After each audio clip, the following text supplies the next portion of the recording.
все ваши желания и мечты обязательно сбудутся.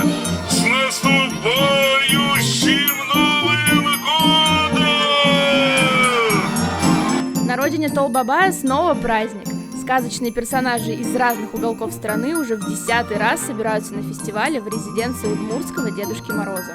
Поздравляю с наступающим Новым годом. Желаю, чтобы в новом году все ваши заветные желания исполнились, а мечты сбылись. Загадали желания и окунулись в новогоднюю сказку более 2500 человек. На сказочной тропе препятствий маленьких гостей и их родителей с волшебными заданиями встретили герои удмуртских легенд.